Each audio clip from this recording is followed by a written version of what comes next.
Hi my dear students, this is your own Aparna Sharma at your own channel Physics at your tip. So class 11, how are you doing all? You have started to study. बेटा class 10 से class 11 में आने के बाद syllabus में जमीन और आसमान का फर्क आता है. इसी वजह से पढ़ने में भी तरीकों में भी फर्क आता है. I hope you are looking into your syllabus nicely and you are taking a good care of your studies. So चलिए, हमने पिछली बार आपको एक इंट्रोडक्टरी लेक्चर दिया था काइनेमैटिक्स का, जहां मैंने आपको कुछ ऐसी चीजें बताई थी जो आप लोगों ने ऑलरेडी क्लास 9 में पढ़ी, और मैंने प्रॉमिस किया था कि इससे अगले वाली वीडियो में हम डेफिनेटली वो चीजें पर फोकस करेंगे जो हम क्लास 11th में ही पढ़ते हैं.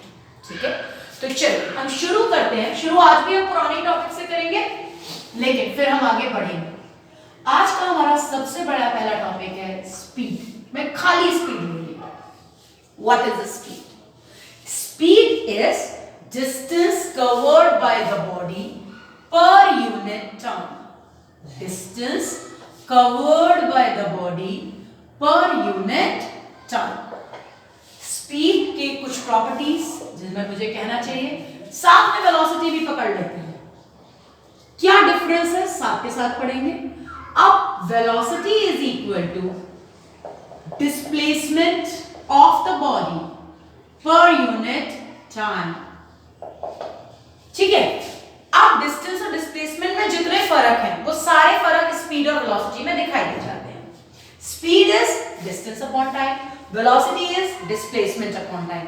जैसे हम ये बात जानते हैं, डिस्टेंस और डिस्प्लेसमेंट में आपस में एक रिलेशन है कि डिस्टेंस या तो डिस्प्लेसमेंट के बराबर हो सकता है या डिस्टेंस हमेशा डिस्प्लेसमेंट से बड़ा होगा. ठीक है, कभी डिस्टेंस छोटा नहीं होगा.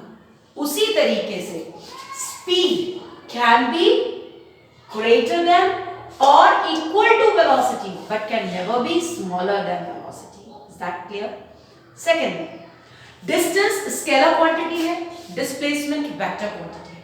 उसी तरीके से speed आपकी स्केलर बन जाती है, velocity of course क्या बन जाती है, वेक्टर बन जाती है. क्लियर हो गया? पक्की बात है. ठीक है, आपके पास बॉडी में स्पीड वेरी कर रही हो और वेलोसिटी में कोई चेंज ना आए, ऐसा पॉसिबल नहीं हो सकता. क्योंकि यदि मैं कहूं वेलोसिटी क्या होती है, तो velocity is actually speed plus direction. मुझे यदि मतलब छोटे तौर से कहूं कि it is equal to speed plus direction. अब मैं ये कह रही हूं स्पीड में तो कोई चेंज नहीं ला रही हूं, लेकिन मैं हर पॉइंट पे डायरेक्शन चेंज कर रही हूं, जैसे सर्कुलर मोशन में करते हैं, वो पॉसिबल है. लेकिन यदि आप मुझसे कहते हो मैम वेलोसिटी बिल्कुल फिक्स है लेकिन स्पीड लगातार चेंज हो रही है, ऐसा होना पॉसिबल नहीं है. ठीक है, तो आपको स्पीड और वेलोसिटी के ये जो बेसिक डिफरेंस आप लोगों ने क्लास 9 में पढ़े थे, ये सारे आपको पता होने चाहिए. That speed is distance covered by the body per unit time, while velocity is the displacement covered by the body per unit time. Speed हमेशा ही बड़ी रहेगी, और बड़ी रहेगी या बराबर रहेगी. उसका कारण है displacement हमेशा या तो डिस्टेंस के बराबर हो सकता है या छोटा रह जाएगा, बड़ा होना तो पॉसिबल है ही नहीं. स्पीड कभी भी नेगेटिव नहीं हो सकती, जबकि वेलोसिटी नेगेटिव हो सकती है, क्योंकि डिस्प्लेसमेंट नेगेटिव पॉसिबल है. ठीक है, इसी तरीके से आपके पास स्पीड यदि 0 हुई है तो वेलोसिटी को भी 0 होना पड़ेगा. लेकिन यहां वेलोसिटी कभी 0 हो भी सकती है, पर यदि बॉडी चल रही है तो स्पीड का 0 होना इम्पॉसिबल. बॉडी जाके वापस आएगी तो उसका डिस्प्लेसमेंट 0 हो जाएगा, इसलिए उसकी वेलोसिटी 0 हो सकती है, लेकिन उसके पूरे इंटरवल में उसका डिस्टेंस कहीं पर भी 0 नहीं हुआ, इसलिए उसकी स्पीड 0 नहीं होगी. तो ये आपका बेसिक थिंग थी जो हमें क्लास 9 में हमने पढ़ रखी है. अब हम आ जाते हैं टाइप्स ऑफ स्पीड पर. Let me take you to types of speed. Types of speed क्या होती है बेटा? First, uniform speed. आप सबने पढ़ी हुई है यूनिफॉर्म स्पीड क्या होती है. यूनिफॉर्म स्पीड का मतलब है When the body covers equal distance and equal interval of time, then the speed of the body is known as uniform speed. ठीक. Second, non-uniform speed. Non-uniform speed क्या होती है? When the body covers unequal distances in equal interval of time or equal distances in unequal interval of time या फिर unequal distances in equal interval of time. आप दोनों में से एक को unequal कर दीजिए और एक को equal कर दीजिए. Then the speed of the body will be non-uniform speed. Third will be average speed. जो आपके पास आप लोगों ने क्लास 9 में पढ़ी है. I will take you to the little deep to the average speed. Average speed का normal formula होता है total distance covered by the body upon total time taken to cover the distance. Total time taken to cover the distance. Let us go more deep in average speed. चलिए शुरू करते हैं एक बहुत छोटे और बहुत इजी न्यूमेरिकल से. हमारे पास एक स्टेशन है A और एक स्टेशन है B. यहां से एक बस, मुझे नहीं पता इन दोनों के बीच का डिस्टेंस क्या है और मुझे दिया भी नहीं.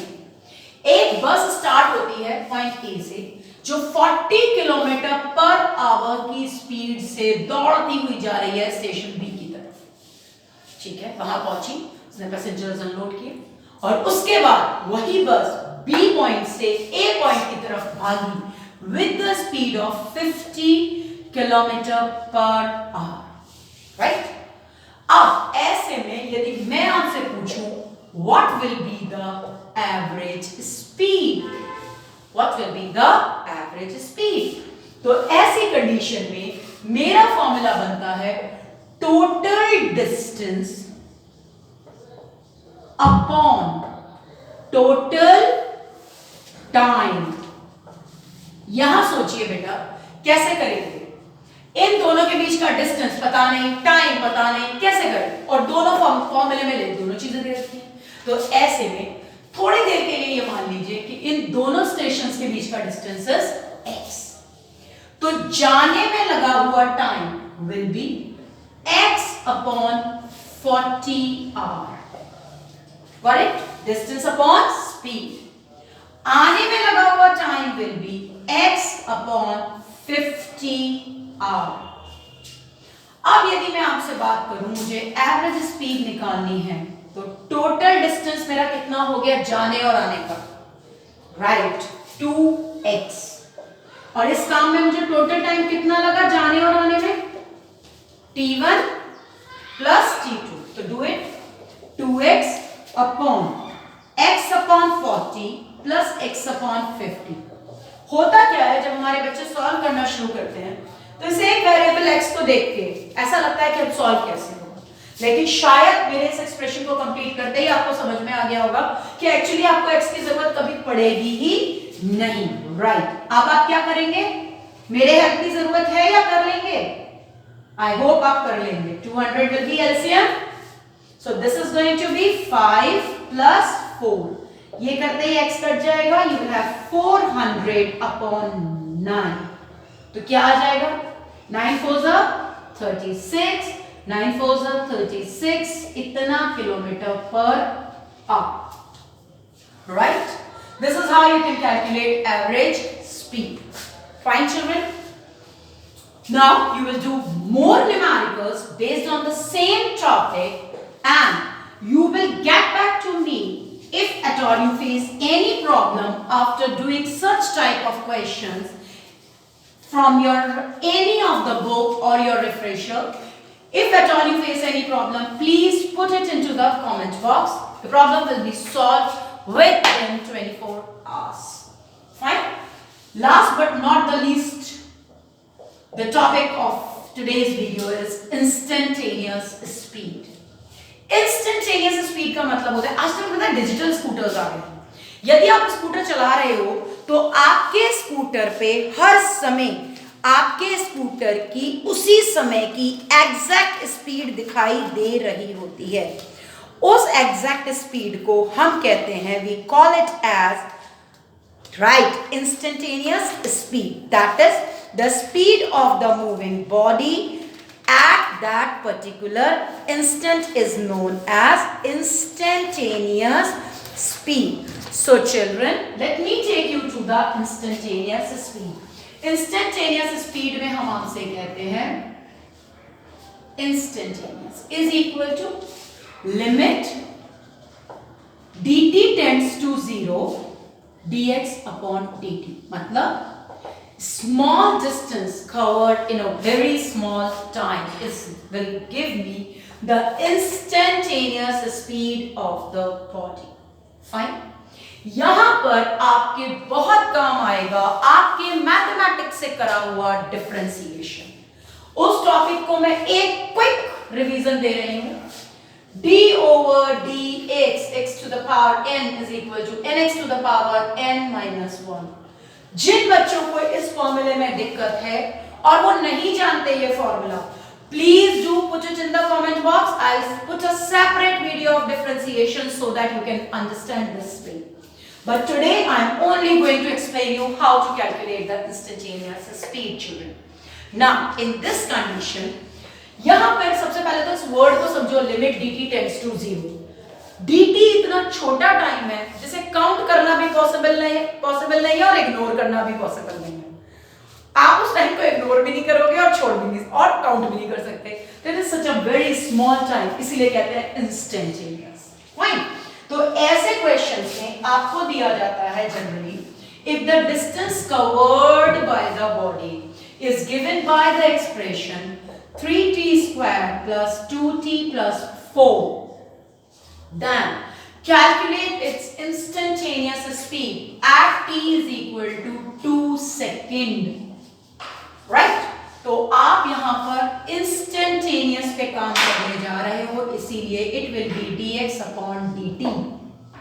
dx अपॉन dt में आप डालोगे 3t square plus 2t plus 4. Right? अब सॉल्व करिए. सॉल्व करने के लिए कैसे करते हैं? डिफरेंशिएशन आप लोगों ने पढ़ लिया होगा. t square plus 2 d over dt t plus 4 d over dt t to the power 0. हो सकता है आपके मैथ्स वाले ये कहते हो कि कांस्टेंट का डिफरेंशिएशन 0 होता है. वो गलत नहीं है, लेकिन बीइंग अ फिजिक्स टीचर मैं चाहती हूं कि मैं एक एक स्टेप करके दिखाऊं, इसलिए मैंने यहां पर t की पावर 0 इंट्रोड्यूस कर दिया. सो चलें आगे, करिए, सॉल्व करिए. 3 t स्क्वायर को सॉल्व करेंगे उसी फॉर्मूले से, nx to the power n minus 1 2 t की पावर 2 minus 1 प्लस 2 1 t की power 1 minus 1 z4 0 t to the power 0 minus 1. यहां से ये चीज ऑटोमेटिकली 0 हो जाएगी. So you will have 6 t plus 2, क्योंकि t की power 1 minus 1 will become 0. Anything to the power 0 is 1.